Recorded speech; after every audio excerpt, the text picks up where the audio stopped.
Hello students, how are you? कैसे हैं आप? Very good students. अभी इसके प्रीवियस क्लास में हमने जियोमैग्नेटिज्म की स्टार्टिंग की थी और हम आपने ये डिस्कस किया था कि जियोमैग्नेटिज्म मीन्स अर्थ के मैग्नेटिज्म की स्टडी करना या अर्थ के मैग्नेटिक फील्ड की स्टडी करना जियोमैग्नेटिज्म कहलाता है, जिसके विषय में डिटेल में डॉक्टर विलियम गिलबर्ट ने बताया था। और फिर हमने डिस्कस किया था कि वो कौन से ऑब्जर्वेशन हैं जिनके बेसिस पर हमें ये एविडेंस मिलता है कि हमारे अर्थ में मैग्नेटिज्म पाया जाता है। तो उसमें हमने 4 ऑब्जर्वेशन डिस्कस किया था। पहला डिस्कस किया था कि जब किसी मैग्नेटिक नीडल या कंपास नीडल को फ्रीली सस्पेंड कर दिया जाता है तो हमेशा आकर के ज्योग्राफिकल नॉर्थ और साउथ डायरेक्शन में ठहरती है। इससे ये प्रूफ होता है कि हाँ, हमारी अर्थ एक मैग्नेट है और वो मैग्नेट की तरह बिहेव करती है। रीजन क्या है कि जब भी कोई अगर मैग्नेटिक नीडल या कोई बार मैग्नेट रोटेट कर रहा है, रोटेट करके अपने को नॉर्थ साउथ में अलाइंड कर रहा है, इसका मतलब उस पर कोई एक मोमेंट ऑफ फोर्स या मैग्नेटिक टार्क लग रहा है जिसकी वजह से रोटेट कर रहा है। अब खुद की मैग्नेटिक फील्ड खुद पर टार्क अप्लाई नहीं करती, इसका तो कोई और मैग्नेटिक फील्ड होना चाहिए, प्रेजेंट होना चाहिए, ठीक ना। तो इसलिए इसका मतलब कि अर्थ का मैग्नेटिक फील्ड वहाँ प्रेजेंट है और अर्थ के मैग्नेटिज्म का जो साउथ पोल होना चाहिए वो उसके ज्योग्राफिकल नॉर्थ की तरफ होना चाहिए, जिससे वो मैग्नेट के नॉर्थ को ला करके नॉर्थ डायरेक्शन में ठहरा दे।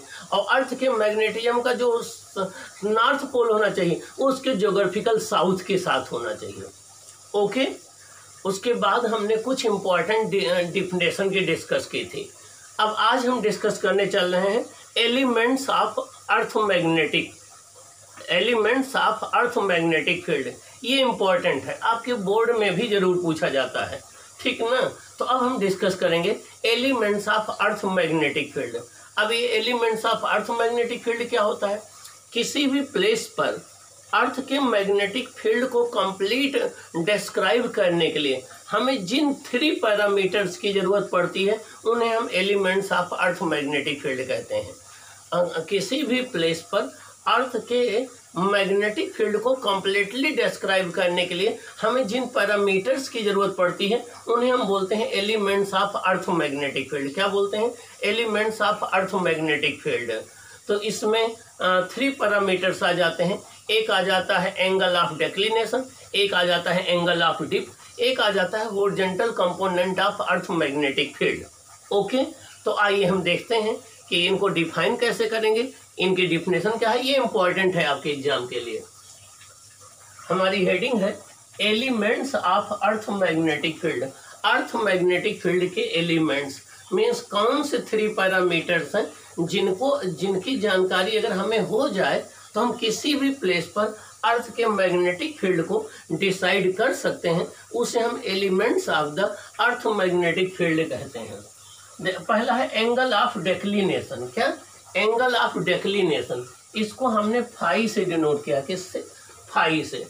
देखिए, ये हमने एक लिया है ज्योग्राफिकल मेरिडियन। आप डायग्राम में देखिए, ये ज्योग्राफिकल मेरिडियन है, ये मैग्नेटिक मेरिडियन है, ये भी एक प्लेन है, ये भी एक प्लेन है और इनका इंटरसेक्शन पॉइंट ये है। इनके बीच में ये जो एक्यूट एंगल बन रहा है इसी को हम बोलते हैं एंगल ऑफ डिक्लिनेशन। इसका मतलब ये हो गया कि किसी भी प्लेस पर मैग्नेटिक मेरिडियन और ज्योग्राफिकल मेरिडियन के बीच में जो एक्यूट एंगल बनता है उसी को हम एंगल ऑफ डिक्लिनेशन कहते हैं। किसी भी प्लेस पर मैग्नेटिक मेरिडियन और ज्योग्राफिकल मेरिडियन के बीच में जो एक्यूट एंगल बनता है उसी को एंगल ऑफ डिक्लिनेशन कहते हैं।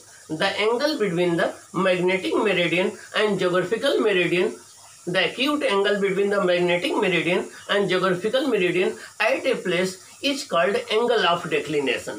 आइए देखें कैसे डिफाइन करेंगे। at a given place, हर एक प्लेस पर इसकी वैल्यू अलग अलग हो सकती है। तो at a given place, एक दिए हुए प्लेस पर the acute angle between the geographical meridian and the magnetic meridian is called angle of declination। एक दिए हुए प्लेस पर ज्योग्राफिकल मेरिडियन और मैग्नेटिक मेरिडियन के बीच में बना हुआ एक्यूट एंगल ऑफ डिक्लिनेशन कहलाता है। क्या? एंगल ऑफ डिक्लिनेशन कहलाता है। या दूसरे वर्ड में, at a given place it is the angle between the geographical north south direction and the direction indicated by a magnetic compass needle in its equilibrium. मतलब क्या हुआ? अगर किसी कंपास नीडल को हम फ्रीली सस्पेंड कर दें तो वो जब इक्विलिब्रियम में आ जाए तो उसके एक्सिस और अर्थ के ज्योग्राफिकल नॉर्थ साउथ डायरेक्शन के बीच में बने हुए एंगल को हम एंगल ऑफ डिक्लिनेशन कहते हैं। अगर किसी फ्रीली मैग्नेटिक कंपास नीडल को फ्रीली सस्पेंड कर दिया जाए तो वो जब इक्विलिब्रियम में आ जाए तो उसकी एक्सिस तथा अर्थ के ज्योग्राफिकल नॉर्थ और साउथ के बीच में बने हुए एंगल को एंगल ऑफ डिक्लिनेशन कहते हैं। या किसी भी प्लेस पर ज्योग्राफिक मेरिडियन और मैग्नेटिक मेरिडियन के बीच के एक्यूट एंगल को हम एंगल ऑफ डिक्लिनेशन कहते हैं। ओके, आइए एंगल ऑफ डिप देखते हैं। एंगल ऑफ डिप यहाँ पर देखिए, ये ज्योग्राफिकल मेरिडियन है, ये मैग्नेटिक मेरिडियन है। ये हम नॉर्दर्न हेमिस्फीयर की बात कर रहा हूँ, नॉर्दर्न हेमिस्फीयर की बात कर रहा हूँ। ये ज्योग्राफिकल मेरिडियन है, ये मैग्नेटिक मेरिडियन है। और देखिए यहाँ पर हमने मैग्नेटिक नीडल को फ्रीली सस्पेंड कर दिया तो ये मैग्नेटिक नीडल का जो एक्सिस है ये देखिए हॉरिजॉन्टल से थीटा एंगल बना रहा है। और ये अर्थ के मैग्नेटिक फील्ड का हॉरिजॉन्टल कंपोनेंट है, ये अर्थ के मैग्नेटिक फील्ड का वर्टिकल कंपोनेंट है, ये अर्थ के मैग्नेटिक फील्ड का रिजल्टेंट मैग्नेटिक फील्ड है।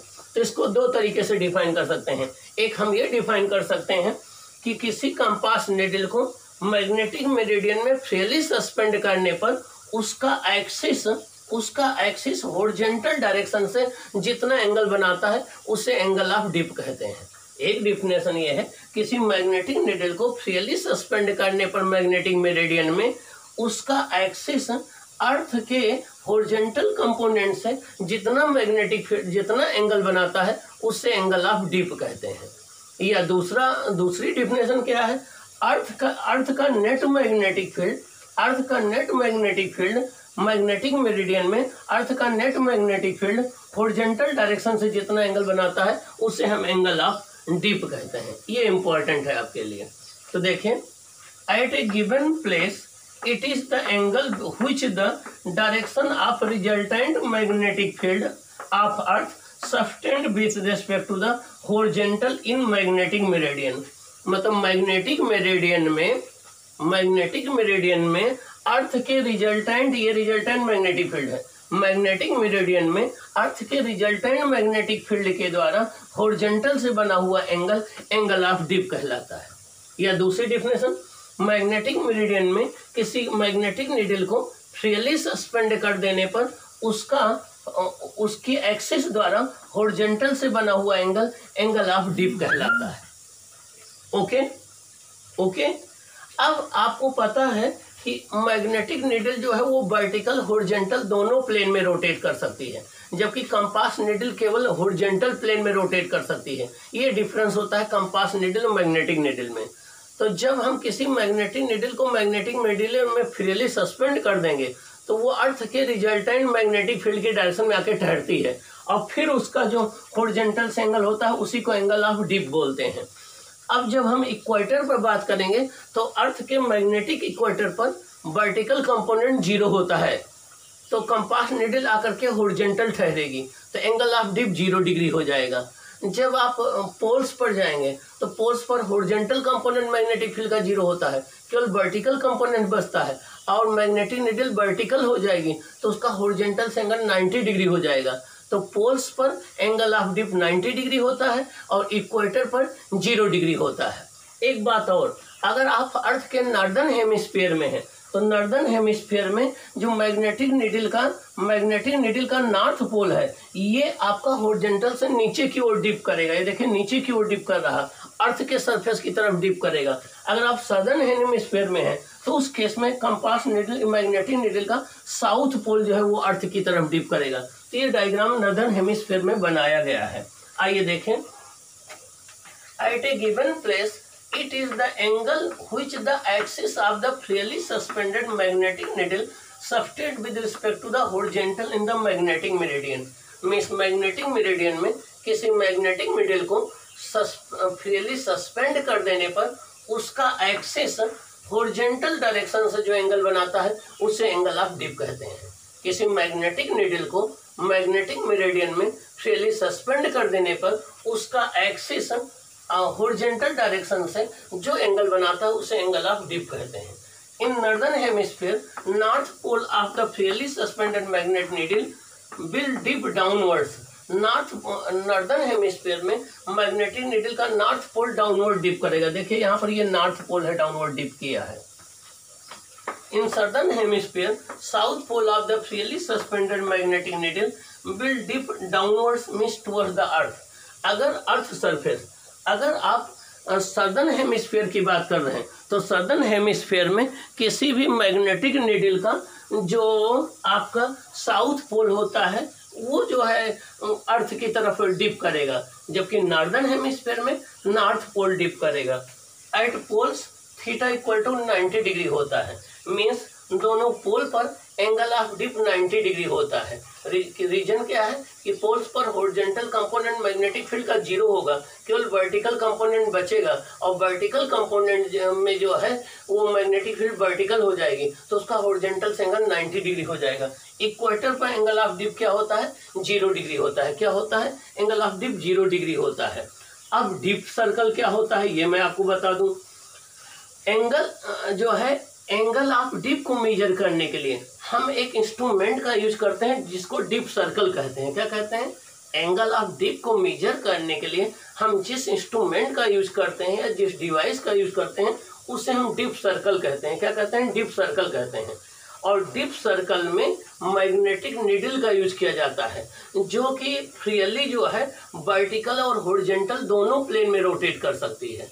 डीप एंगल को मेजर करने के लिए हम जो है मैग्नेटिक नीडल का यूज करते हैं और वो मैग्नेटिक नीडल वर्टिकल और हॉरिजॉन्टल दोनों प्लेन में डीप सर्कल में रोटेट करने के लिए फ्री होती है।